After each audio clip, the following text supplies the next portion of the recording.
over the course of my lifetime, I certainly am not going to say for a minute that I didn't.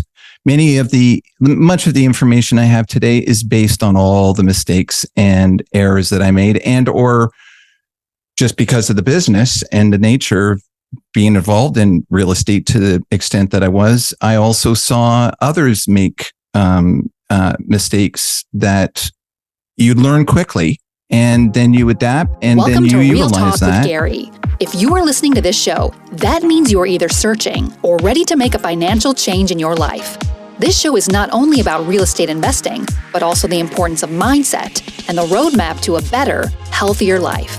Learn the daily routines of successful entrepreneurs and the latest market strategies and trends to stay ahead of the curve. Ready for some down-to-earth, north-of-the-border Canadian talk? Here's your host, Gary Hibbert. All right, welcome back. And today I got my good friend Frank Taylor. I've had him on the show before last year, March 2022, I believe it was. And you know what? He predicted where we would be today, believe it or not. Even though on that one, I did get a little bit of pushback on it, like don't be so dark and gloomy. But listen, I love talking to people that have been around the block. I've said this before, that history doesn't always repeat, but it definitely rhymes. And so Frank was definitely seeing the rhythm very early. And so what did we dive into today? We talk about the turbulent times that's happening and just how you can improve on your mental state and your health.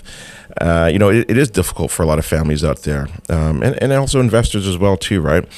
Where we are in the market cycle, and then what should you be considering, and what type of opportunities are out there. We don't really get into the prediction part of it. It was just kind of more like, hey, what's happening right now, and what can you do?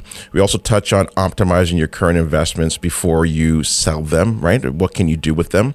And we also talk about co-living, and is that becoming the norm? Just with the current state of the prices of homes, with them being so unaffordable. And then we dive into what's really, truly important in life, right? Slowing things down. Don't lose sight of it.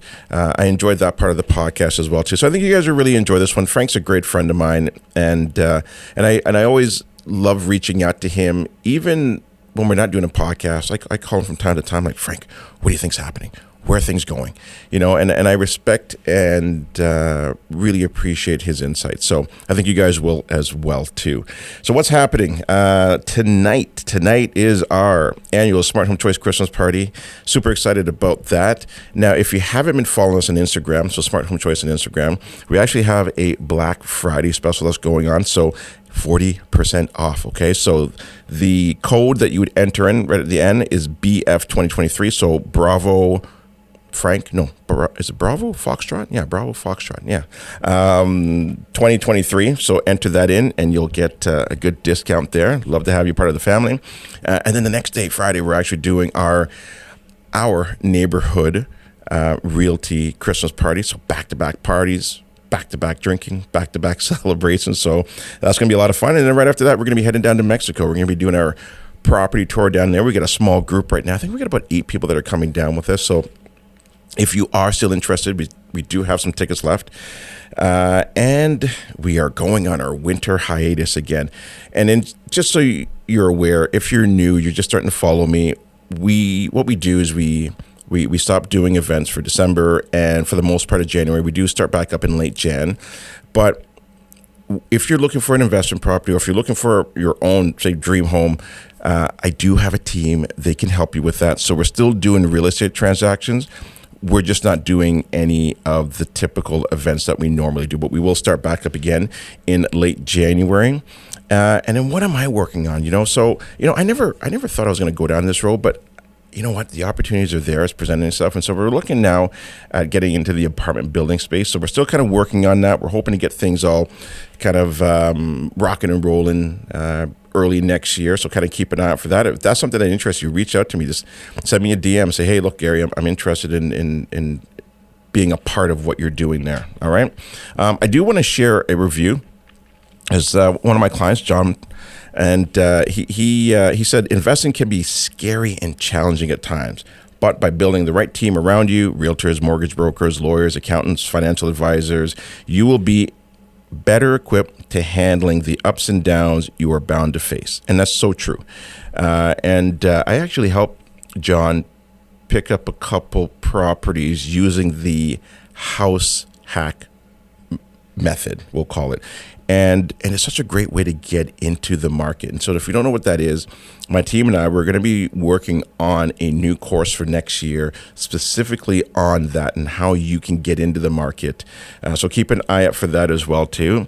And listen, if you're enjoying the podcast, don't forget, leave a review. If you do, I'll give you a little shout out. It also helps people out there who are trying to find the show, and the algorithm will present it to them. All right. So, and listen, and I appreciate the reviews. I really do. So leave a short, quick 5-star review. And with that, sit back, relax, and enjoy today's show. And I'll talk to you guys next week. Take care. Do you know what blockchain is? How about the difference between Bitcoin and crypto? After 15 years of explosive growth across the globe, it's important not to get left behind. We are currently in the mid-90s of the internet when it comes to adoption. Want to learn more? Make sure to reach out to onebitcoin.ca broker today. Whether you have basic security questions or you need help buying Bitcoin in a safe and convenient way, onebitcoin.ca is here for you. Get started today with Canada's Bitcoin partner, onebitcoin.ca. All right, everybody. I've got my good friend, Frank Taylor, here on the show with me. I'm super excited to do this with you again. You're looking incredibly sharp. I'm loving that beard. And I'm trying to get it as clean as you. I think you said earlier that every gray hair is a transaction. So I guess I know what I have to look forward to. Well, they're earned. Let's put it that way. Yeah. So each and every one. I don't necessarily like looking like Santa Claus just before Christmas begins. Everybody comes up and asks me for a present, but no. You rock a beard yourself. So what are you talking about, pal? I am. You know what? November, right? It's for a good cause, and I like it. It keeps me warm. So it's a time of the year I want to stay warm. Well, it gives you character. It's got great character. I've enjoyed also seeing everything that you're doing down in Mexico, as they say. Yeah, that's fantastic. I'm very happy for you. Well, thank you very much. You know, I think part of that is remembering why you're doing what you're doing. As much as I enjoy the business aspect of it, I also enjoy the family aspect of it as well, too, and friends and family, and that this is not a forever ride. And you got to remember why you're doing what you're doing. I think that's important. It's the most important thing of all. And I think we're both blessed in that way. So, as long as you have your priorities right, then life is a lot easier, right? Yeah. So I want to share something real quick, and then we're going to get into this, right? And this might be a longer podcast, so just everybody who's tuning in, because when myself and Frank sit down, we always have a good conversation, and I want to really let people know how much I do respect you, and I call you when I'm looking for advice as well too. So that's it's important that people understand that. So thank you for what you've shared with me over the time that we've known each other. But I do want to share something that you touched on. I went to an event last week with my team. Okay, and 3:30, I decided to leave. And Dar's like, well, why are you leaving now? And are you taking the 407? And I said, no, I'm going to take the 401. She goes, well, that's going to take you a long time to get there. I'm like, I know. And so I did it because I wanted to, because it's been a difficult year in my business. And, I do a lot with a lot of real estate investors. And so we've taken obviously a big hit on that space. And I want to remember why I left the corporate world. It took me 4 hours to get there. However, I planned it out. I knew that I had clients that I had to call. I had some podcasts in queue that I was going to maybe potentially listen to. I saw some of the road rage, and I allowed them to come in and take their time because I planned it. And I think that's what it's about. It's about planning why you're doing what you're doing. And also, if you are an entrepreneur, remembering that, yes, there are ups and downs in this. And that was just a nice little reminder of this is what I chose. Reflection. And as time goes by in life, as we all know, we always kind of lean back on some of the experiences that we've had through life. And the most important ones are the ones sometimes that we've had to learn the hardest lessons. And then it's what we do with that matters in the end. And so over the course of my lifetime, I certainly am not going to say for a minute that I didn't. Much of the information I have today is based on all the mistakes and errors that I made, and or just because of the business and the nature of being involved in real estate to the extent that I was. I also saw others make mistakes that you learn quickly, and then you adapt, and then you utilize that to benefit, because it doesn't matter what you do or say. You can give somebody the best information and advice, but they're of their own free will. So it's going to be totally up to them on whether they decide to follow that advice, right? Absolutely. And so you can't stop somebody from making an error if that's what they choose to do, so long as you've let them know about what all could unfold. And if you've done that, then you've done your job, right? Great. So, yeah. So let's jump into it. We did a podcast last year, March 16th, 2022. All right. I remember a few people had reached out to me afterwards, like, Gary, there's no way. It's not going to get that bad. And there's a quote right at the beginning of the podcast. We snipped this out. It's you talking. You said, I'm advising clients to pay down debt. Don't keep money in the bank. No. You're not going to keep money in the bank. You're going to pay down your debt. And that's how the podcast started. And you saw something that was happening. And I think it's because of your experience. You'd seen something like this happen before. And, one of the things I always say is that history doesn't always repeat, but it rhymes. So you obviously saw a rhythm. You saw something happening. Can we kind of maybe touch on that? And then also kind of just talk about a little bit more about like who you are, what you do, your business, and how you help individuals. So can I maybe just tie those two questions into one? Sure.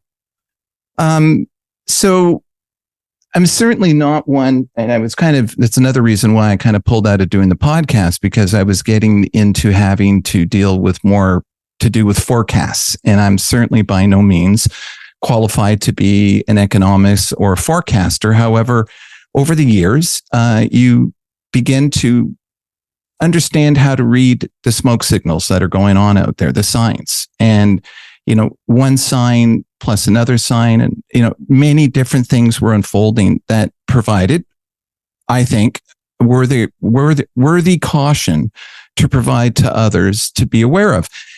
So I was the guy who was kind of, talking about caution, because I always care about other people, even if I haven't met them before. Obviously, I want people to do well and succeed. Right. And so I was that kind of canary in the coal mine, kind of, chirping out a message that wasn't necessarily as well received back then. And then it's really not important in any way to say, I told you so, because that's not what it was about. It was about to try and provide a message for people to do somewhat of a risk analysis of what they have. And we saw the greatest wave in real estate over a period of time. I'm sure it's going to go down as a historical moment in real estate, Canadian real estate. And that wave, of which we would never have been able to predict with COVID going the direction that we did, because, the market was adjusting in 2019. It was just about to go through its due course of its natural stage of adjustment that is known to be historic. And then, of course, when COVID occurred, everybody thought, well, I thought for sure, this is the moment for sure that's going to take it over. And then we saw what unfolded, and there's no one on earth that could have predicted it, right? So when you have values increasing so dramatically at such a low rate, which is not going to be something that it shouldn't have been allowed to go that long, to be honest with you, but it was. And so when you knew that something was going to happen, when you know what historical mortgage rates are over the last 50 years, history does play that role in knowing that this is only going to last for so long. So my messaging at the time was to look at the assets. If they're keepers, those are the ones that you want to, keep, optimize. And then you want to look at the other assets that you have your equity growth that aren't keepers.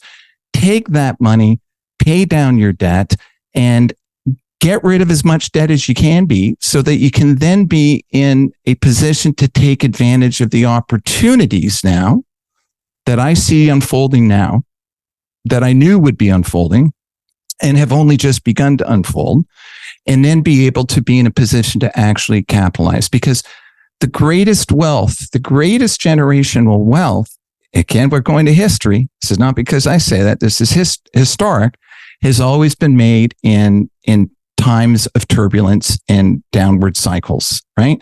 And then it's looking and knowing how to find those opportunities that make sense for you for the long term. But anything you look at today is going to have to be, again, for all real estate should be a long-term keep and hold place. If that's the action that you're taking, make sure it's something that you want to own long-term. And if you do that, you'll never lose, right? Right. For those right now that have properties that they've kept long-term, right? Those people aren't worried. They're not sweating. The problem is, did they stay on variable? And I chimed out a while back, more than a year or two ago, that people should be looking at the 10-year terms. You hear everyone talk about the 30-year terms in the States and how amazing that is. Yet we had a 10-year rate that could have been taken advantage of, and I'm sure many did. But for those who didn't, they could have had a 10-year mortgage in the 3% range for 10 years. So when you buy an investment, you want to try not only optimize your income and you want to optimize your expenses, and your mortgage payment, having that stabilized, is a critical part of investing in real estate. Yeah, absolutely. What was it that you saw? And you know what? And there was something that you said there I thought was interesting, because you saw something happen and you thought it was going to happen in 2019. And so then essentially there was more fuel that was put onto, we'll call it the fire, which was more printing of money. And then that just allowed that market to take off. Because I also thought too that we were going to finally see that, correction happen, and it didn't.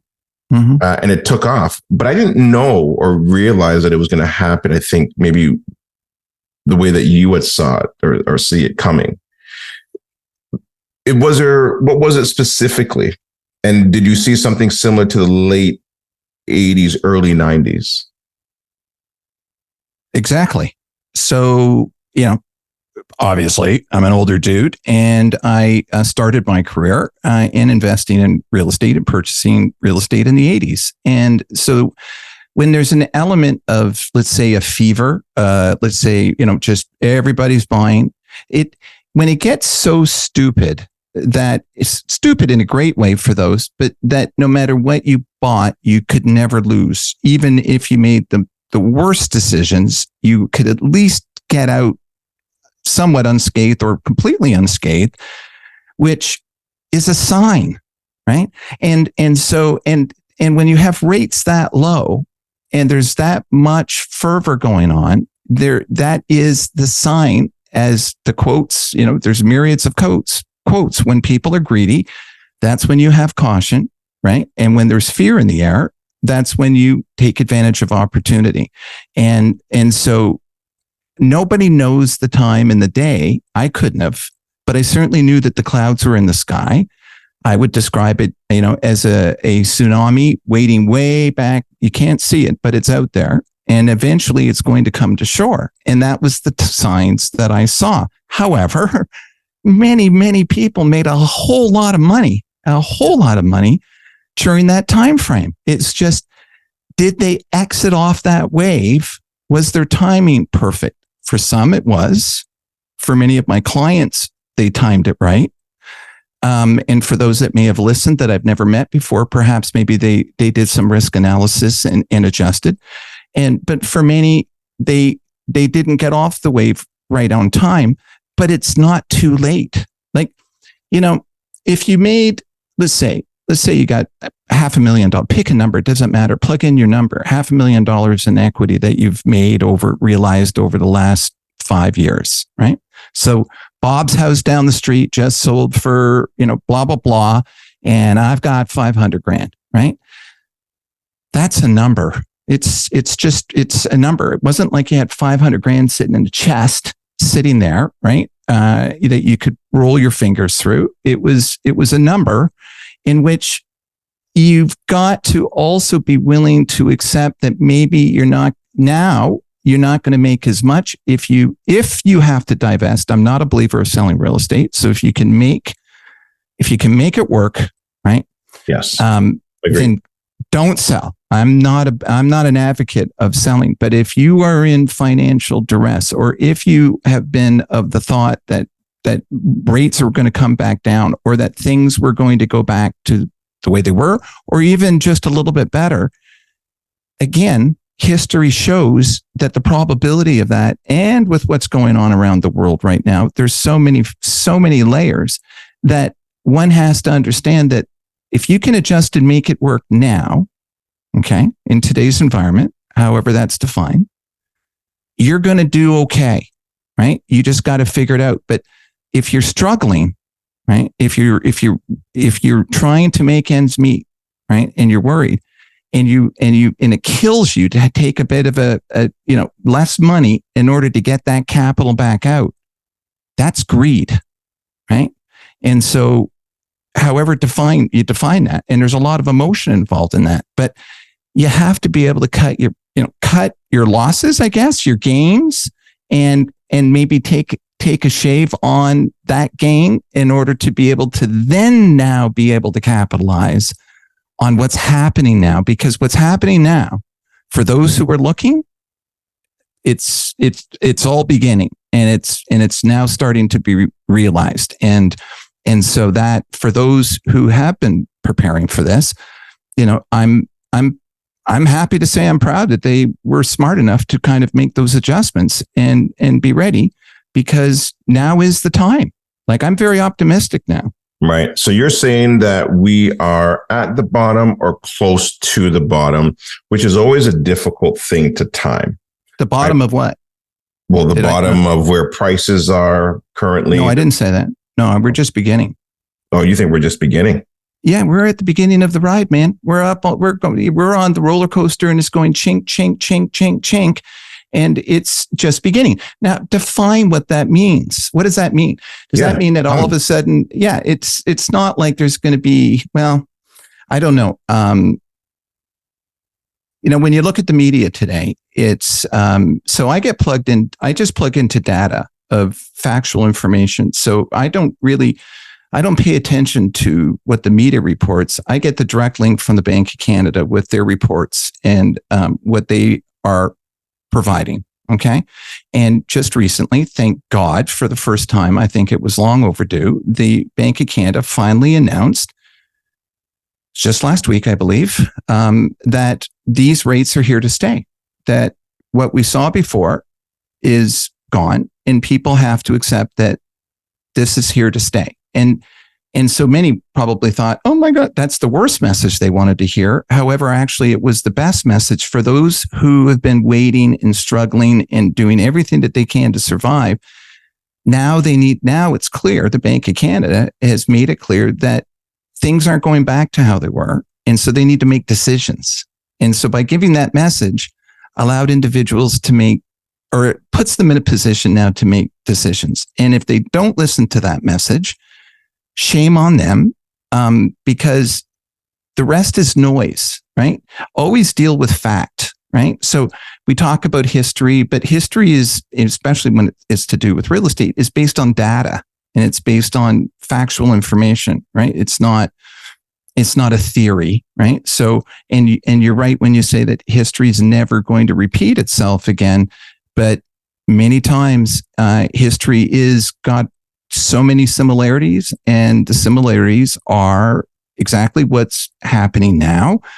So I'll give you an example. Let's just run through it. So now, when did you see vendor take back mortgages being offered? Now they're being offered all the time, right? That's a sign of the change that occurs in a market that's going through an adjustment, right? You're probably going to be in a position, or if for those who can take advantage of opportunities, that you're going to have family investment portfolios, of which anyone who's astute is in finance and in history is going to know that, this cycle could last. It usually takes, if it's significant, right? There's the beginning of it.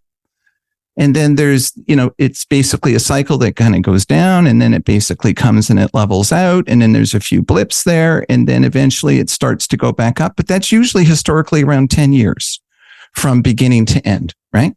So for those that are ready, right, these are the times, because there's going to be situations where you could, if you qualify for the mortgage with a vendor take back, you might be able to get into properties that you didn't even think were possible. And most importantly, locations that you didn't think would be possible, right?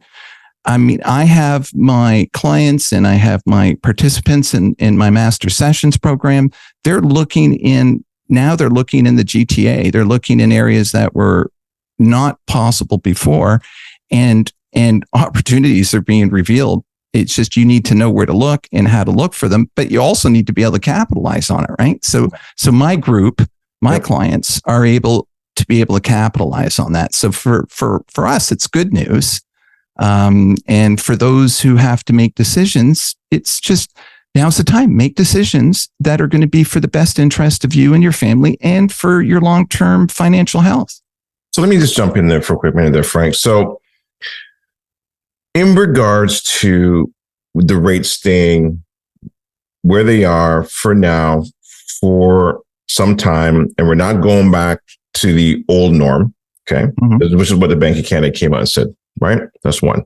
Number two is, then do you see potentially a change happening with longer amortizations? And what I mean by that is, if there's a lot of families out there that are going to be in some difficulty, because I think you've got $9 billion of renewals coming up in the next 2 to 3 years, those families are going to be in a very difficult position.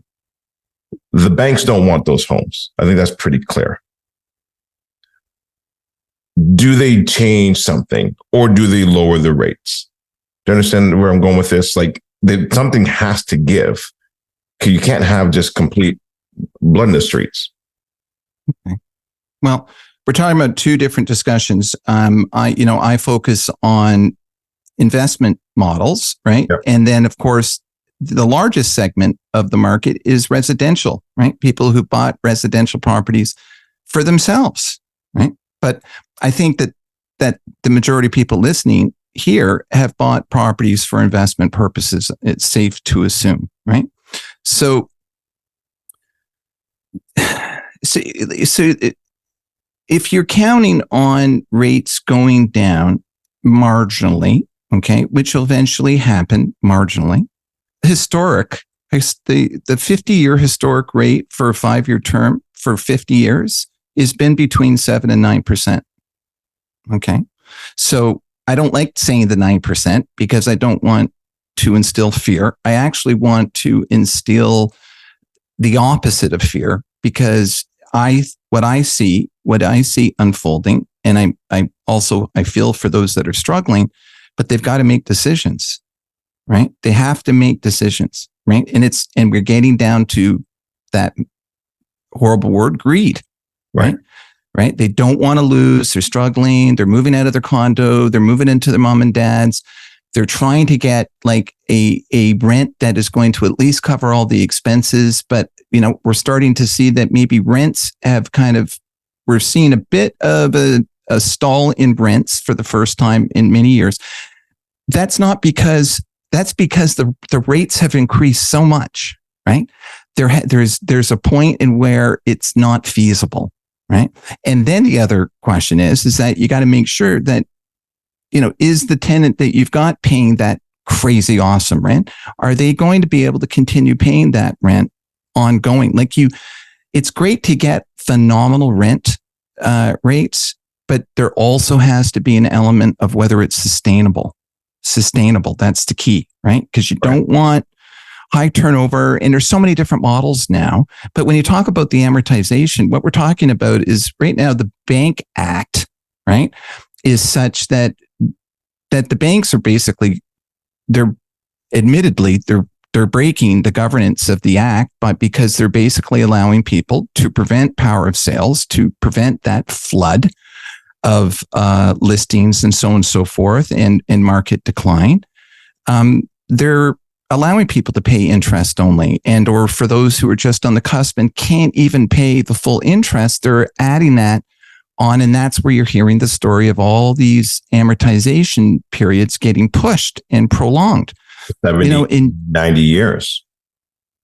Some, yeah, I don't even want to imagine the situation they're in are 90 years. See, if you agreed, so in Europe, many countries in Europe, they have long-term amortization periods just because it's Europe. And many of the properties are so expensive that they become more of a lifetime commitment in which family then takes over that ownership, and the properties tend to stay in the family for generations, right?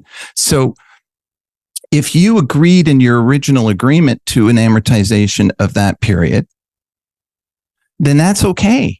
But right now we got a lot of things, a lot of rules that are being broken that are going to have to be adjusted. So is an answer possibly that they do officially do readjustments on amortization periods, and so that you're still paying down, you're not only paying your interest and your principal, but it's not becoming so adverse that you're getting into a 50, 60, 70, 90-year term that you didn't agree to, right? But you're also thankful that the bank's giving you some leniency. Who wins in the end? It's the banks. Always. Okay. Yep. Like you got to divide it up. You got to look at so the banking industry is an essential. It's the most essential part of a government of a country's governance and stability. And we used to have what was considered the best banking system in the world, of which it's got itself into a little bit of jeopardy of late. And they're concerned about it. And they're concerned about it because, CMHC insurance, even that you call it, but that's a government self-insured program, right? And so if someone loses a property through power of sale, it goes to pick your financial institution, pick the name, and then it goes through that process. And then if it doesn't sell with them, then it goes on to the lap of CMHC. However, CMHC or any of the insurance bodies, the minute a property is taken over, they're automatically contacted, right? So it's a notice of possible claim, just like insurance would be, right? And then they have a say in the negotiations and the underwriting, because they don't want to see it come on their lap. So the banks now are sending messages, they're signaling by letting everybody know about all the mortgages, the percentage of mortgages that are coming due over the next year, 2, 3 years. They're letting everybody know so that, the truth is wide open for everybody to see that based on what's going on right now, it could be quite catastrophic for those who don't take action now. Right. So they're trying to, it's a way of risk management for them because they want people to start taking action. Yeah. Right? And they're giving them the notice to do that. Now, somebody is in that, say, particular situation. There's thousands upon thousands of people that are about to face this. What do they do from a mental health standpoint, or the stress of thinking about this? Because this is a very stressful time for a lot of people. What are you advising, maybe if any of your clients are in that situation, or what's a message that you're sending out there for people that are in this tight situation? What do they do? So I can tell them I can tell you what I do. Because of everything that's going on in the world right now, it's with all what you see in front of your eyes, that's, by any standard, it could be described as being incredibly disturbing, right? So, I listen to, podcasts that that can make me laugh, and that I find the hosts like you to be inspiring, right? I read the news. So I read the reports. I read the news, not from any given source, but through sources that have links then to this data in the studies that they're referring to.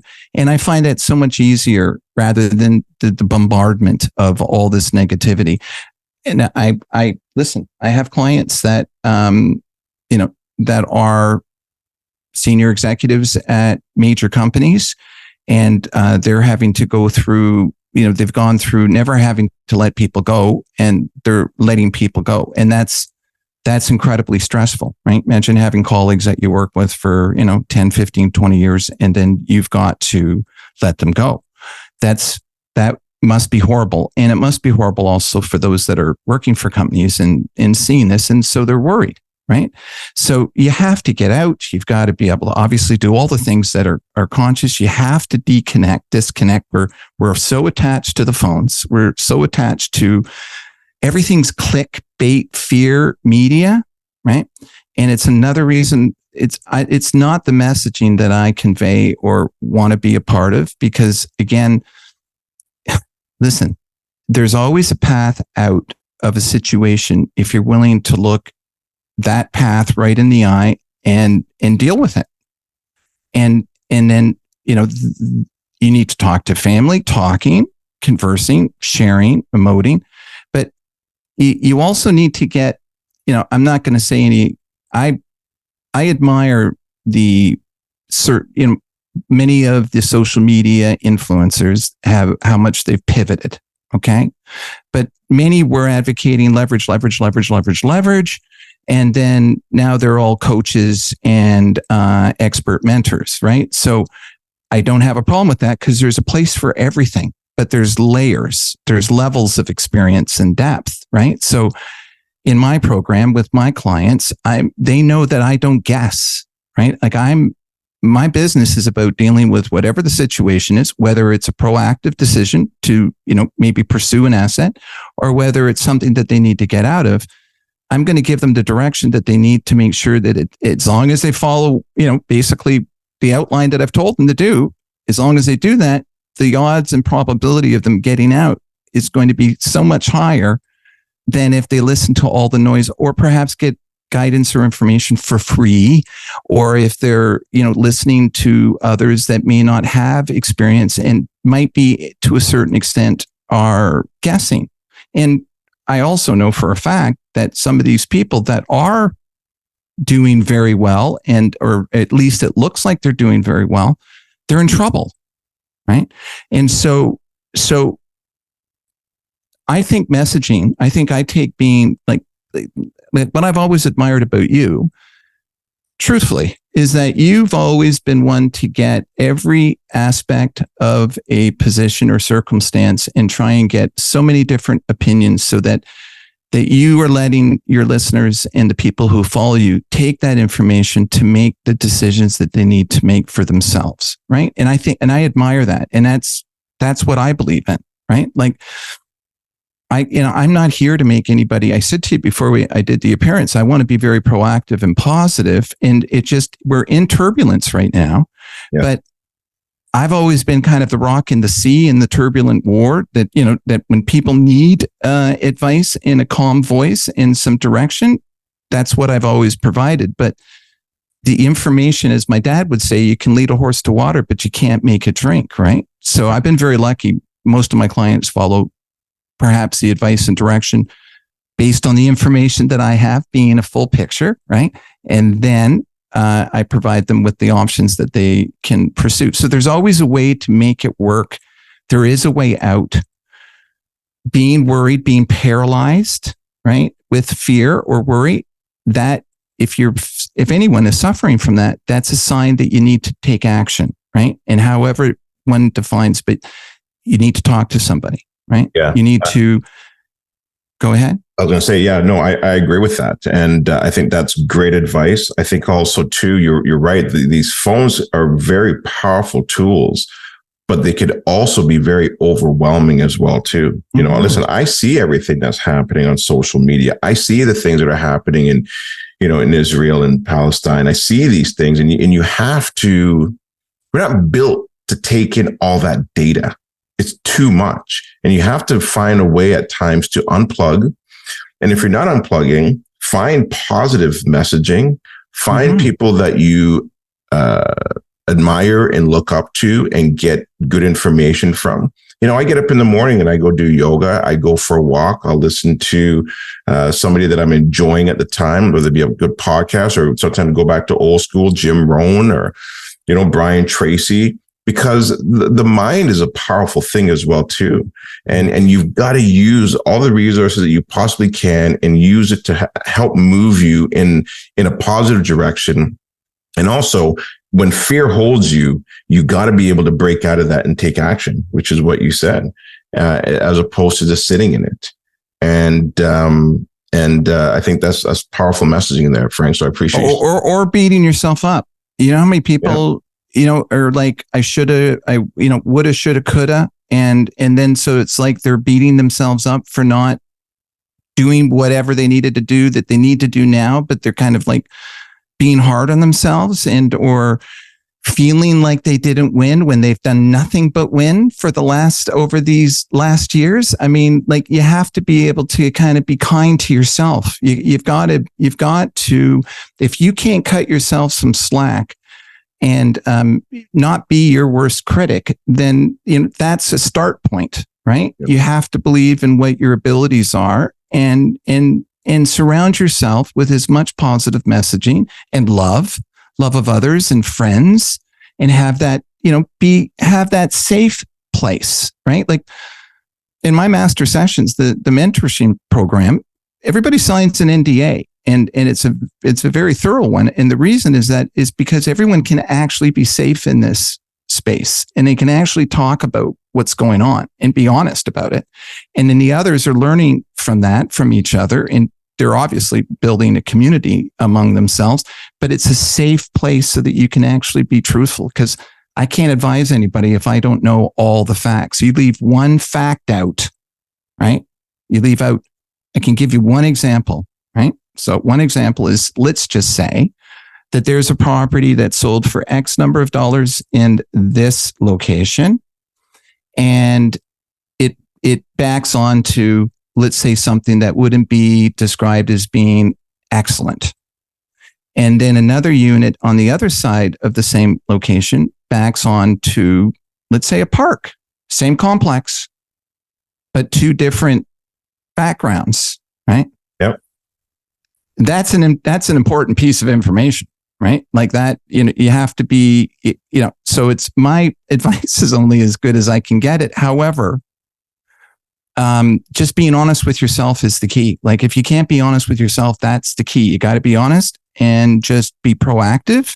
Yeah. And you're doing a great job. Like, I can tell you, some of the people that you've had on, I always enjoy, not trying to blow smoke, but I enjoy your podcast because you always have the ability to be able to see the light and help others. And that's what I wanted. That's what I do and what I try and convey. And is a reason why I kind of pulled back, because I don't want to be the guy on podcast shows that are making people nervous. I actually am hoping that there's a group that listens to this that are ready to take action, because that's the good news right now, is that there's so much opportunity. Yeah. And that's why I brought you back on again, because look, you've got the experience, you're technically strong. And I'm going to share something with you, because I did listen to what you said back in March last year. Did I fully believe it? I don't know, but I definitely took it in. And then, so this is you over here, experience, okay, technically strong. Then I was at my cottage and asked a question to my neighbor helping me cut down a tree. And I asked him a very simple question. I said, "What are you doing?" And he goes, "Oh, I'm locking in." Now, remember, he's not in the real estate investing world. He's just, regular guy, bought a house. And I go, "Why?" And he goes, "Oh, because I can't afford it going any higher." So taking what you taught me and shared with on that podcast and listening to what he said, driving home, and I go, "Dar, I think we really need to take a look at our portfolio." And we did. And we figured out the red line of where can we go? What's our max? And what was a hard decision at that time was we locked everything in last year. Now, people say, you make it sound like it's easy to lock in, but it's not, because we were in 3%, 3.25%. We had to go to 5.5%. 5.67. And that's a difficult thing to do because you're like, can it really get that bad? But taking those two conversations, high experience, technically strong, somebody who just owns a home, not in that real estate investment world, taking that information, massaging it, and like, you know what? I'd rather be able to sleep at night. And I think that's the key thing as well, too, because no expert, no somebody who has opinions can all get it right. And so you got to take all that information and do what allows you to sleep at night. You need to stabilize your expenses, however one defines, right? And so what your neighbor told you was that that was his threshold. He didn't want to take any chances. He knew that he could make that number, whatever that number was, and ride it through, right? So that's important messaging. I mean, you and I talked it feels like a couple of years ago, but I even talked to you about like the cottage market, right? And that there are certain markets that we're naturally going to be the first in the rung to take major hits, and cottages, rural properties in rural areas that are not, in major urban centers, assets that are, in let's say different market types, like categories A, B, and C, right? Rural, and the other thing too is also being able to analyze your income from the tenants that you have, because what was a stable tenant, right? Let's say someone in construction or so on and so forth that always paid their rent. Some of them are having trouble, right? So it's kind of always just reanalyzing your situation. It's being smart enough to just not do risk assessment monthly, but just when you've got a portfolio, or if you have several, you need to be fully aware, right? Like there's so many dynamics going on right now. But let's switch gears just a little bit here, Frank. So somebody's listening to this, they own a home, they want to be an investor, but they're not at that stage yet. They know that the rates are high. They're coming up for renewal. What can they do with their property to stabilize it? Co-living? Can you maybe help somebody through that? What do you suggest? Yes. So Bill 23 is, it has many benefits, right? And the benefits that are going to come through Bill 23 are a little long way to come before we get to see that. But there are some things that you can take advantage of. However, everybody needs to know that automatically, due to Bill 23, all the municipalities through the province of Ontario are increasing their taxes tremendously, right? So I've advised my clients to contact their municipalities to find out, or at least get a gauge on what the possible tax increase is going to be for next year, because taxes plays a big role in your overall expenses, and you got to be able to plan for that because it's happening. Right? They aren't getting that money that they used, and it's big money, by the way, from developers for the infrastructure of being able to maintain that. They have to make it up somewhere. So we're in for some tax increases, probably significant over the next few years. You've got to build that in, right? You got to be aware of it, because don't wait to the last minute. It's happening, right? However, though, with Bill 23, it allows you now to take the opportunity with a larger home, or be able to utilize that property more effectively without having to maybe go through the regulations and all the hoops that you used to go through, or completely weren't allowed to do it, where you could utilize your home and optimize it. And that means, if you have extra rooms, yes, I get it. It's hard to think about having to share your space with somebody, but if you've got that extra room, the room rates are phenomenal.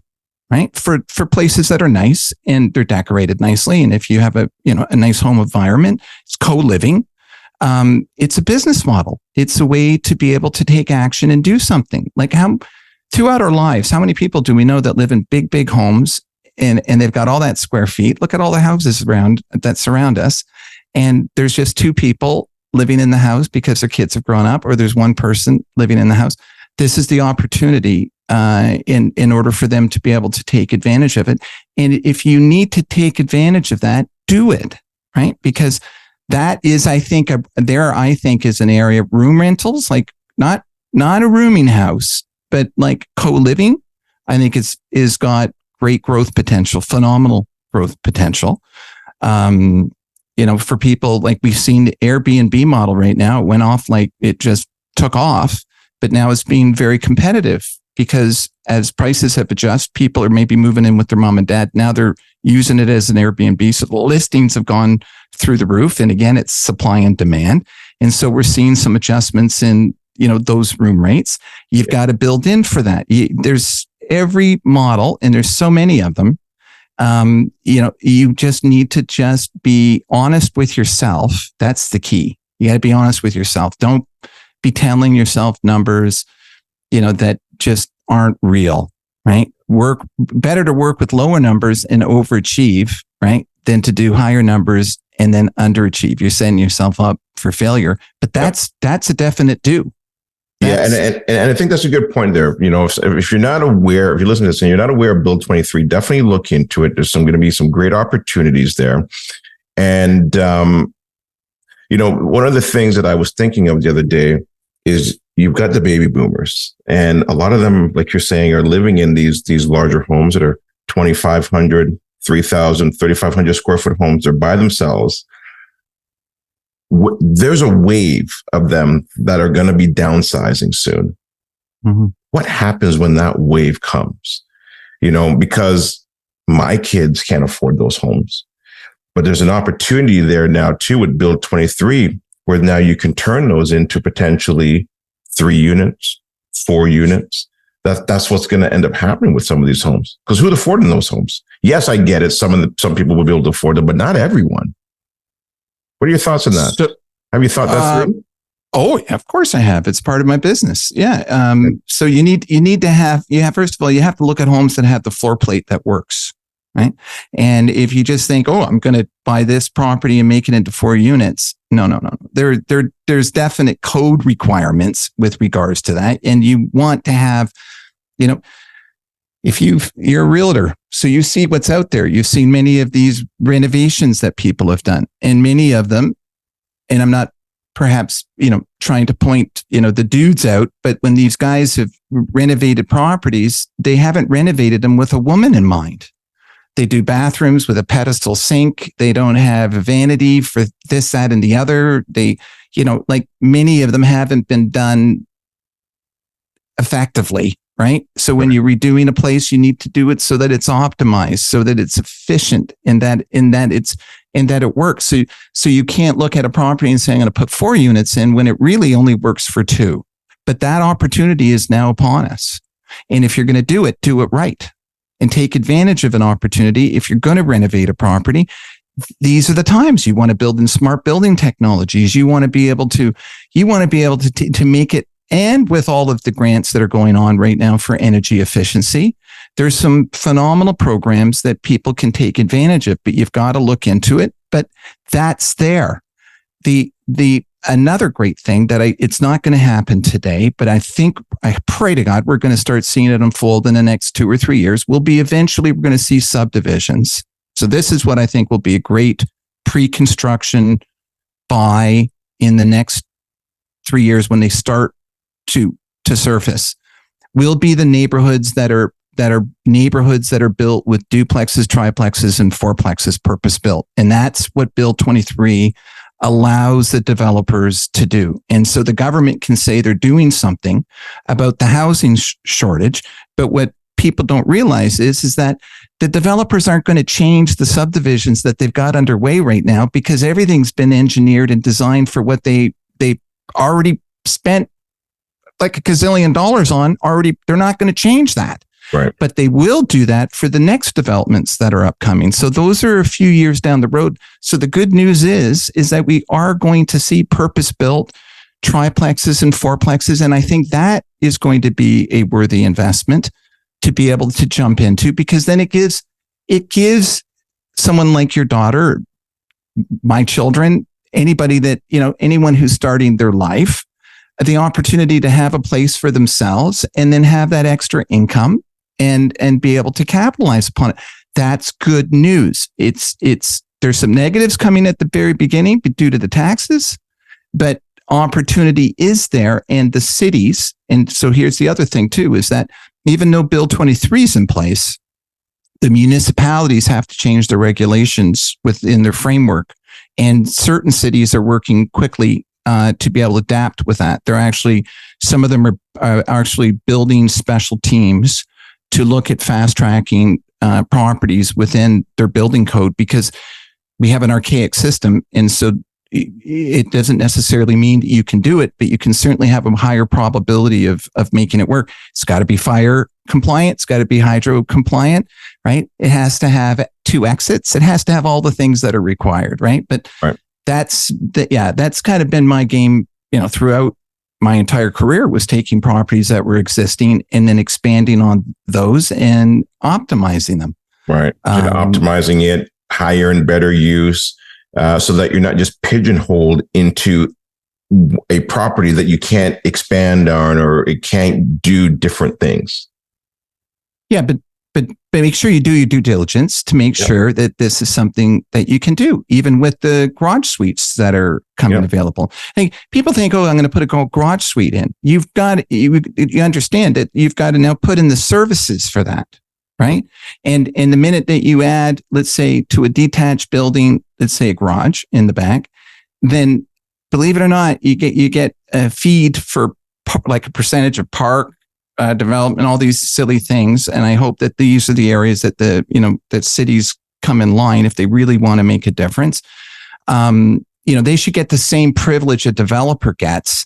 They shouldn't have to be able to pay, which is what I'm afraid may happen. Pay what developers don't have to pay to be able to optimize their properties. I'm hoping that things will align. That's the goal, right? That's the hope. We definitely we have a shortage of housing. So the good news is, the fantastic news is, there's never been a better time to be a landlord. Are you a good landlord, or are you doing it to just collect money? Like, I believe if you're a landlord, then they're your clients, right? What are the services? What are you providing to your client? Are you making sure that they're happy? Are you, I don't know, like, my clients have multiples of doors. Some of them don't have that much, but some of them do. And, are you doing a survey? Are you touching base? Are you opening dialogue and communication with your tenants so that you don't get informed last minute? Because people are like, I'm not going to ask because I don't want to hear the news, or I don't want to open that dialogue. But dialogue is the best way to go, right? Like, and what you're saying there, Frank, is treat it like a business. Have open lines of communication. People just want to set it and forget it. And that's definitely not the way to do it. I mean, I've got great communication with my tenants if I'm managing it myself. And if I'm not, I've got great communication with my property management, because I don't want to be caught off guard. And I think people get into this thinking that, okay, I'll put some money into this property and I'll just kind of set it and forget it. And you can't. You got to treat this thing like a business, open communication, and don't just forget about it. Like, you can't. These are, it's a profitable business, but you also got to be aware of all the different moving pieces, which I've learned over the years. Now, I want to switch gears a little bit. You did touch on Airbnb. Can I just touch on that just for one second about property management? Yeah. It's one of the most critical parts of investing. And so for anyone who just gets an investment property and then hires somebody as a property manager for a unit or two, well, first of all, you're putting all your financial successes in someone else's hands. And so many people seem to be fearful of doing self-management. It doesn't take anything to self-manage, right? This is an important part of investment success, right? Do you get to a point where you need management? Yes. If you buy out of town, do you need management? Yes. You're absolutely going to have it. But then that management firm, however you define that, you want to make sure that, and you're going to pay for the good quality stuff, and you get what you pay for when it comes to management. So I'm sorry, I wanted to touch on that, because management can make or break you. 100%. Right? You have to manage your managers. You have to. You got to manage it, right? So whether you're doing it yourself or you've hired it out, you got to manage your property managers. And I think people miss that piece. At least I believe so. Well, if you've got a manager, you'd be surprised how nice how a tenant would respond to know that the owner called out just to say hi and see how they're doing. You'd be surprised how well received it would be if, a $20 or a $10 Tim Hortons card was sent in the mail, right? It takes little acts of kindness that go a long way. And so those are the types of things that I advocate. 100%. I treat all my tenants like gold. I give them, I'll say a number. I give them all anywhere between $50 to $100 at Christmas time. I give them gifts sometimes better than their own family does. That's the right way to do it. Yeah, it is. They're in one of my most important assets. So why wouldn't you treat them like gold? Airbnb. What are your thoughts on that? Do you see new regulations coming down? I think we're starting to see some stuff come down the pipeline. Any concerns there that people need to be aware of? Well, I don't think I have concerns that anyone else shouldn't have right now that are in that model. What we do know for sure is that municipalities have announced, this is all, this is fact. Let's deal with fact. Yep. That basically the municipalities have now gone to the provincial government and they're asking for them to pass a provincial guideline, right? So that way there's a provincial guideline and then they can adjust their municipal guidelines to match the provincial guideline. That's coming down the pipe, right? So what does that mean? I don't know. What I do know is that in Toronto, you've got to have that license. And in order to put it on Airbnb, you need to have that license number, but that's not required in other locations. We know that Hamilton has just recently changed their bylaws to be fairly strict. And being the second largest urban center next to Toronto, is there a likelihood that they may be wanting, Airbnb just needs to flick on the switch as to whether they're going to take those numbers. So that's, listen, it's a great model. I've always been an advocate on rental properties to be fully furnished turnkey. But Airbnb didn't exist in the day that I started doing it. It was for what you call mid to longer term stays, 3 months, 6 months, 12 months, because there are people that come and people that go, or, that model will always work. I have clients that have the Airbnb model. I can tell you for sure that what I hear and what I understand is that pricing is being very competitive, right? And we don't know what's going on. There's so many different things that are playing out in the world. We don't know how that affects things. Now, I think the good news is that I think there was a moment in time when the situation occurred in Israel, and what's unfolded. Anyway, it's just not something that I can even talk to because I find it to be all too disturbing, and regardless of who, and the Ukrainian war and all these things are happening. But however, here's the thing. The worry that it could turn into a major clusterfucker of a situation, I think the chances of that have de-escalated. It's clear now that I don't think Iran is looking to have that encounter, right? And I think that no one expected the Israelis to react in the manner that they did. It sent a message. The Americans came in and supported, sent a message. And so whether you agree or disagree with what's happening, and it's just, for me, it's so disturbing. I can't even pay attention. The things I pay attention to are, is it going to cause oil to rise? Is it going to lead into a larger situation? And it looks like that chance has de-escalated. Okay. Right. And then with the Russian and Ukrainian war, it's basically really becoming a stalemate now. And so what are the probabilities of perhaps that coming to an end in the next few years? I think it's higher probability now than there was before that's people are going to come to the table and figure that out. So I look at that as being good news, right? I don't get too caught up in the China-Taiwan situation because it's a serious thing. Yep. China plays a huge role. I think that what we do know is that these silicon manufacturing plants that are so critical and of such great concern because they produce 90% of these semiconductor chips. They have plants now being built all over the world, right? And they do take time. I think it takes anywhere from, I don't know, I'm not an expert, 5 to 10 years from what I understand. Right. But once they're built, I don't know. And in Taiwan, half the people, from what I understand, wouldn't have a problem going back with China, right? Like that's stuff that we can't, how do we speak to that, right? That's not our forte, but what I am against is war, right? And you can see that clearly it's a business to a certain extent, but there's a limit. And what's happening in Israel in Palestine is just so horrific. I'm hoping the good news that comes from that is that people somehow get it through their minds that this is not the answer, right? This is like innocence, children, women, elderly, nowhere in the world should they be harmed. They should be cherished and worshiped. And this whole thing of what's going on is just unspeakable. And I hope that maybe people just start realizing that war is not the answer. However, you can't allow terrorism to occur, and you need to hunt down those individuals wherever they are in the world. But as a global community, you need to hunt them down because there's things that should never be allowed to occur. And that should be a common theme, right? But that doesn't mean you can hunt them down. And if anybody's good at hunting them down, it's the Israelis. So, so I'm not too worried now about that. I was for a while. I was worried about the spike in oil. I was worried about that affecting inflation.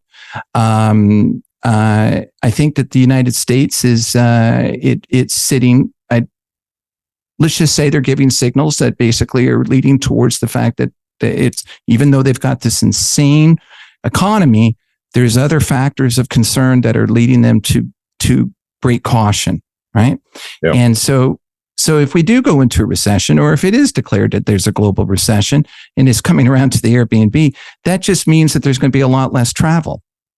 And so that will have a direct impact on Airbnbs and or destination locations. And, because that's just historically, we know that. Is it going to stay like that forever? No, right? Like the one thing that we have to realize is that, especially for those who don't have to sell, it doesn't matter what the price goes down to. It always eventually cycles back up and it always supersedes. And when you talk about amortizations, yes, I think there's a high likelihood that regulations and rules with regards to amortization terms are going to start being, you would think, would be worked on so that it would become more affordable. And people are thinking, okay, well, how can we afford anything if rates are at 7% or whatever the case may be? The reality is that the prices will eventually adjust to reflect that. And in investment properties, it comes down to a cap rate. So how do you have a cap rate of 5% or 5.5 or whatever CMHC says it's okay today if your lending rate is at 8%? Doesn't make sense, right? There's a lot of things that don't make sense. So when they don't make sense, logic has to proceed and you need to do your own math. And it's not that difficult. Like it really isn't. So I see opportunity everywhere, but I do see models changing and fluctuating. And that's just business. I agree. I think there's great opportunity coming. And there are some that are out there as well, too. And you also can't just wait from the land of your lap. You can also go out there and make them. But I do want to shift a little bit here because I want to know, what is your day like, Frank?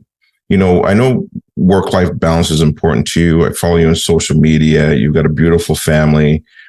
How do you manage your business, and how do you manage and balance the family side of it? What do you do? And with the experience that you have and where you are in your life, what do you do? How do you do it? Well, if my kids were listening to this, they'd be laughing right now because, I'm like the definition of a family guy. And so I've always believed I had dyslexia, so I could not pursue believe in education. So my kids have been very fortunate and they've all done well and they're all doing well, but they're all, they're 20 somethings, early 30s. And what were you like? How much were you hanging around with your mom and dad at that time? Like, it's not priority. Let's put it that way. So I have to work, as many parents have to try and get them to come out and come over. And it's not so, it's ebb and flow of life. It's every parent goes through this. I don't want to sit and cry in my milk, like many parents are of, my era with children of that age. It becomes crickets. Hello, are you out there kind of thing? Yeah. But I've got a very healthy family, and I've got a great family. I've got a granddaughter now, and so it's been wonderful. I just enjoy, when you ask me that question, I identified as a father. And when the kids weren't coming home for dinner, and, cause I'd love to cook and have them over, I really started feeling empty inside. I am going to be totally honest. And I know that this is something that many parents go through. And then I identified as a father. I didn't identify as Frank any longer. And so I had to go through have been going through that whole transition of getting to just be good with me. Right. And I'm there, but it took time. Right. So my days are spent going out for walks. I'm very lucky. I love what I do. Like I'm in a career now that, I'm going to do it to the day I die. Right. Like one of the lawyers that we have that's part of our group has been practicing law, commercial real estate and real estate law since the 70s. Right. And he's an investor in light industrial and so on and so forth. He doesn't have to work. He does it because he loves it. And I just so happen, I'm really blessed that with what I do, I wouldn't want to be a realtor, right? I'm glad I'm out of that game, but I learned all my experience from being on the ground. But what I do now, I've never been happier. So I'm very happy. I have a regular, I guess you call it routine. And so I'm up early every day. I go to bed at a decent hour. I am very, very aware of what I listen to or what I see. I have to be up to date on certain events that go on around the world because they could always have an effect here. But I'm actually more now involved in seeing the different opportunities that are unfolding because they're coming. They're there now, right? All the things that I talked to a few years ago are happening.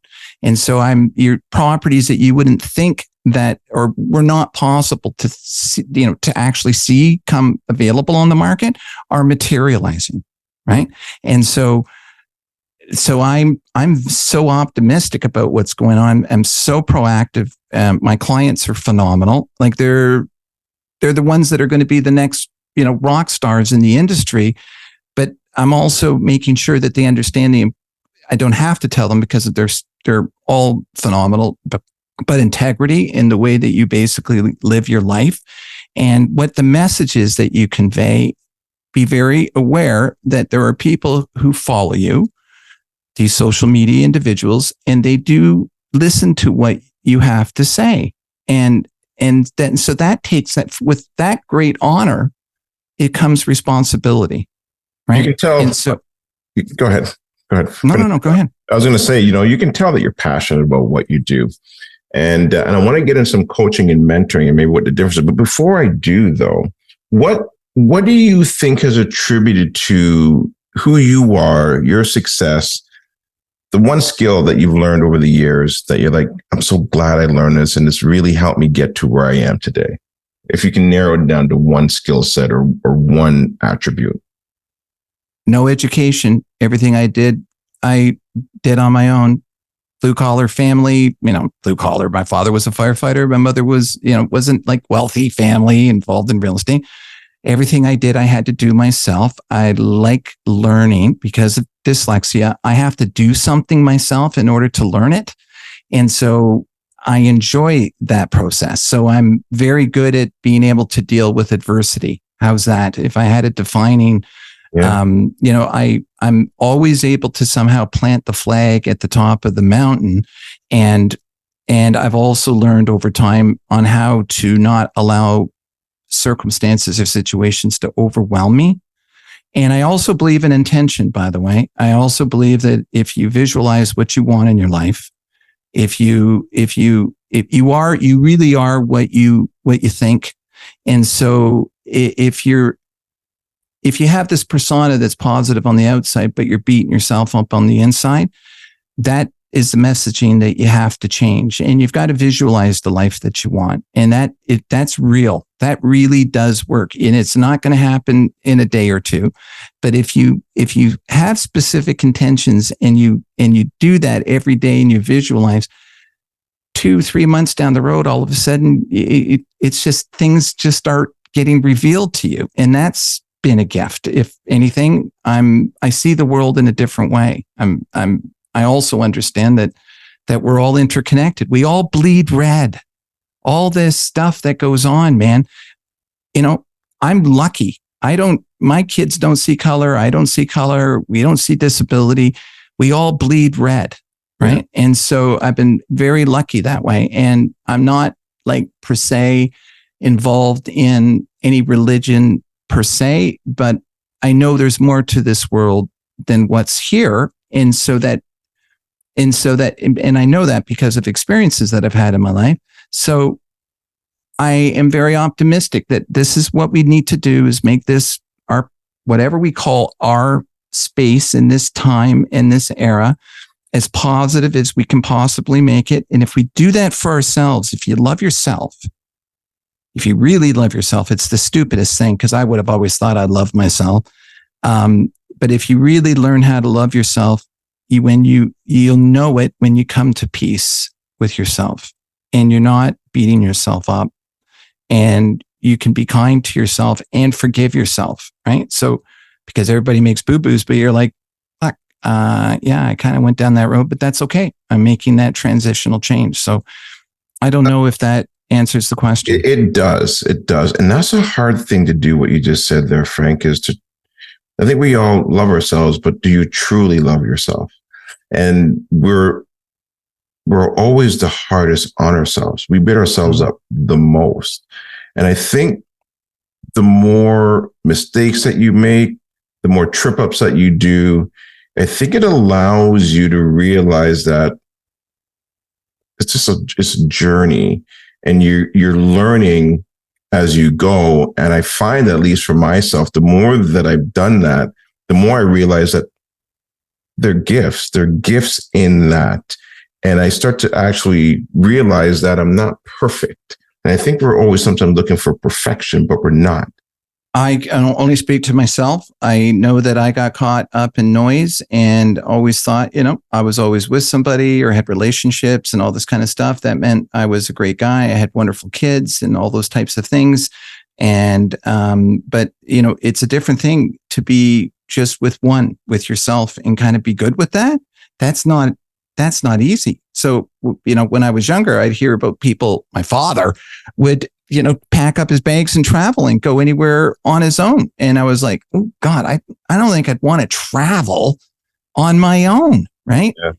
But now I'm totally into that. I mean, I'll tell you, the craziest part is when you get to this stage, and it doesn't happen overnight, but it does happen when you really just start to have that time to self-reflect on your life.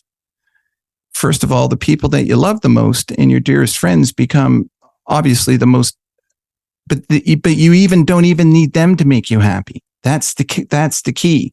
You're content with them, and then everybody else is a bonus. And then you become excellent. You become an expert at removing drama out of your life. And then what happens is that, you don't need to be around a lot of people. And it's kind of weird. I almost feel like I'm getting reclusive, but I love the community that I've built, and I love my clients, and I get so much happiness from that. But I'm actually low key, man. I really, if I didn't have to do social media stuff, I would not do it. I've always been off the grid. I like my life being off the grid. I enjoy that solitude and that peace, but I also cherish the valued relationships that I have. But I value them even more than I ever did before.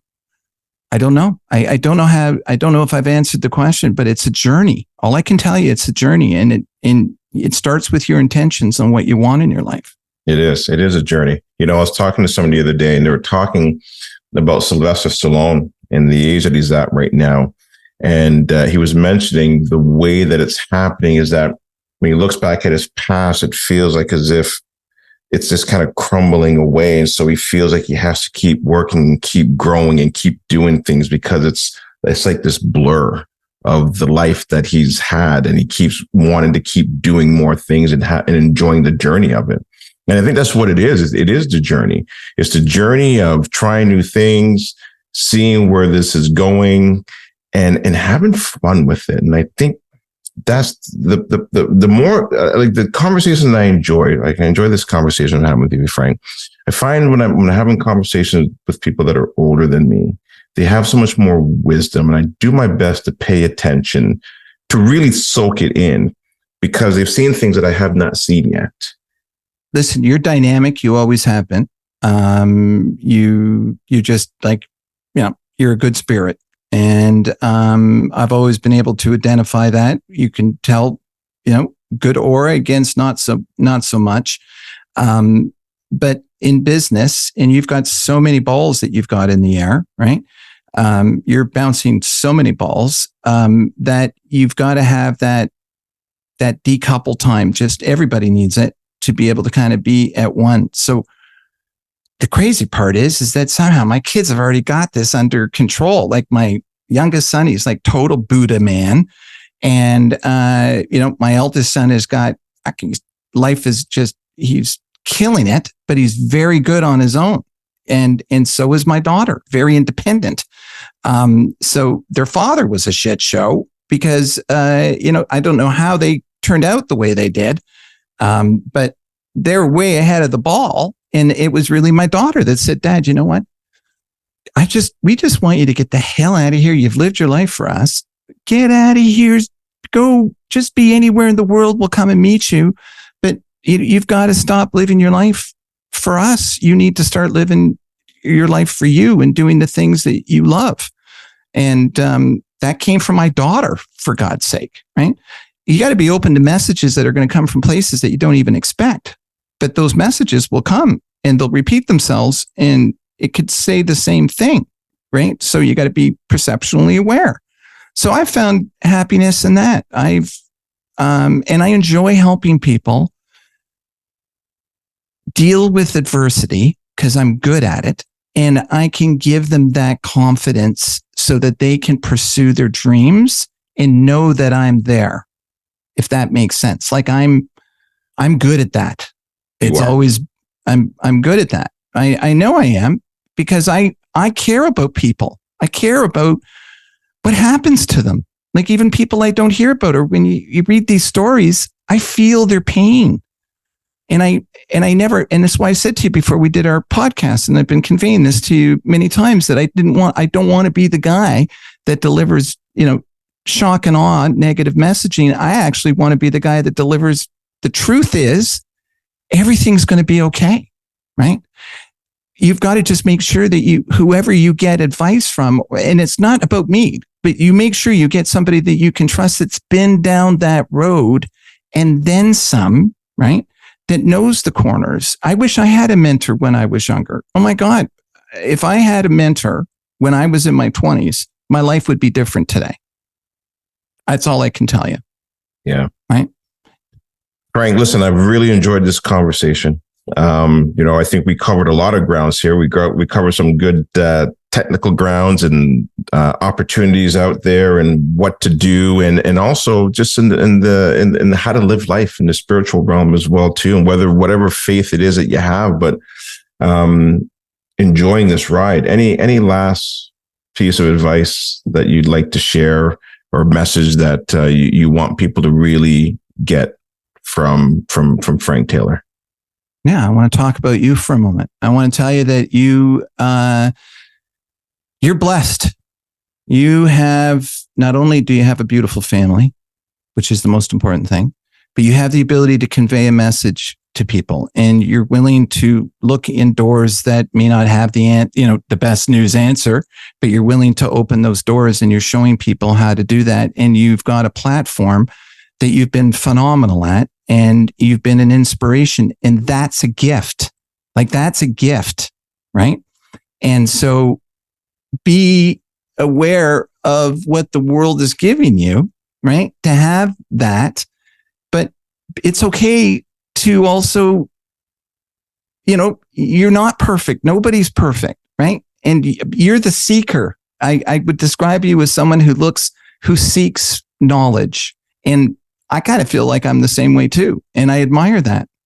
I'm proud to have been able to get to know you, and I'm honored to be on the show. I know that you are a leader to many, and I think that that's phenomenal. It's always been something that I've always respected. So my last words is I just want to say thank you. And I'm glad that we talk in between our shows, and we have some great conversations, I think. And I feel like I've known you forever. And I value that. And so that's how I'd like to close it, by thanking you for what you do. Frank, thank you very much. That means a lot coming from you. I appreciate that, and I do enjoy every conversation that we've had, and I appreciate you. So thank you very much. How can people get in contact with you if they want to learn more about you, or if they want to get some mentorship from you, or maybe just even have a conversation with you? How can they do that? Yeah. So franktaylorconsulting.ca, Instagram at Frank Taylor Consulting. My phone number is 905-971-7070. Call me. I'm blessed at what doing what I do. I love it just like you do, right? You're doing something that you love to do. So we're both very lucky men. All you got to do is Google my name, Frank Taylor, real estate, and it's there. So anybody who's interested, want to know more, look me up, and I'm here and easy to find. Awesome. I appreciate that, Frank. And you shared your number. Not too many people do that. So that goes to show you who you are. Oh my God. I never even thought of that. Yeah. Oh boy. Holy Lord. Okay. Now, thank you. Anyways, Frank, listen, I appreciate you, and I enjoyed this conversation, and we'll definitely do it again. Thank you so much. I appreciate it. Take care. Man. Appreciate it. Today's show brought to you by Rent Panda. Rent Panda helps landlords go from listing to lease without wasted time or headaches along the way. Rent Panda provides the do-it-yourself landlord, which is an online platform where you can list your property for free, post your ad on multiple platforms, see tenant profiles, message tenants, schedule showings, get credit checks, build leases quickly and easily. Rent Panda also caters to the more passive landlord who needs to find a tenant, doing all of the leasing work, so all you have to do is sit back and get the best tenants presented to you. Thanks for listening to today's show with Gary Hibbert. Please don't forget to subscribe, leave a review, and connect with your host on Instagram at Gary Hibbert. Until next time, stay mindful, and remember, you don't have to be great to start. Just start, and you'll be on the path to being great.